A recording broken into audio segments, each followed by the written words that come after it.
लेकिन ओम प्रकाश राजभर भी इतने सीधे नहीं है कि वो एक सीट दें या 100 सीट दें, एक सीट पे मान जाएंगे। तो एक सीट से ही काम चलता तो लोकसभा चुनाव, पिछले वाले लोकसभा चुनाव में भाजपा से बाहर ना हो जाते। भाजपा और सबकी राजनीतिक महत्वाकांक्षाएं होती हैं और उन महत्वाकांक्षा के कारण। नमस्कार, मैं हूं आपके साथ आस्था कौशिक। हमारे साथ डॉक्टर सुनील कौशिक, वरिष्ठ पत्रकार, हमारे साथ पैनल पे। आपका स्वागत है। सुनील जी, एक तरफ बीजेपी है, आप देखिए अब पूरी तरीके से सारे सब कुछ फाइनल है और बस ग्राउंड पर उतरने जा रही है, और दूसरी तरफ अभी यही तय नहीं हो पा रहा है कि भाई गठबंधन में किसको कितनी सीट मिलेगी। बयानबाजियां चल रही हैं, 10 तरह की बातें हो रही हैं।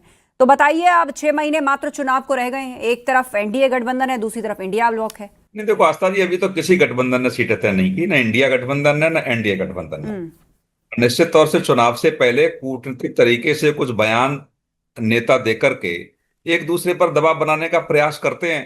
तो ऐसा कोई नया पहली बार नहीं हो रहा है। ये तो लगभग, यदि आप समीक्षा करेंगी, जब से देश आजाद हुआ है तब से लेकर के हर राज्य में ऐसा ही होता है। जैसे अभी सपा के एग्जाम्पल दिया, प्रवक्ता बता रहे थे कि मध्य प्रदेश राजस्थान में सपा के लिए क्या बोला गया, कांग्रेस के बारे में समाजवादी पार्टी के अध्यक्ष ने क्या बोला, ये सब चलता है।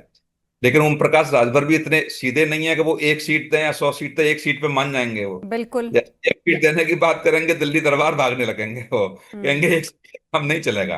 यदि एक सीट से ही काम चलता तो लोकसभा चुनाव, पिछले वाले लोकसभा चुनाव में भाजपा से बाहर ना हो जाते, भाजपा से अलग ना हो जाते। तो ये सब ना अलग बात है, लेकिन निश्चित तौर से सबकी राजनीतिक महत्वाकांक्षाएं होती हैं और उन महत्वाकांक्षा के कारण एक दूसरे के ऊपर दबाव बनाने का प्रयास करते हैं। लेकिन सच सच है, समाजवादी पार्टी उत्तर प्रदेश में बड़ी पार्टी है। समाज पार्टी ही तय करेगी कि कांग्रेस को कितनी सीटें मिलेंगी। समाजवादी पार्टी ही निश्चित तौर से एक ब्लूप्रिंट बना करके कांग्रेस के लोगों के सामने रखेगी कि आखिर में कहां कहां कितनी सीटें हैं, और वो कांग्रेस को माननी पड़ेंगी। कांग्रेस नहीं मानेगी तो जाएगी कहां। जैसे राजस्थान में, मध्य प्रदेश में समाजवादी पार्टी ने कांग्रेस का क्या बिगाड़ लिया, तो ऐसे उत्तर प्रदेश में कांग्रेस क्या बिगाड़ेगी। लेकिन सत्ता तक पहुंचना है, सामंजस्य एक दूसरे के पक्ष में लाना पड़ेगा।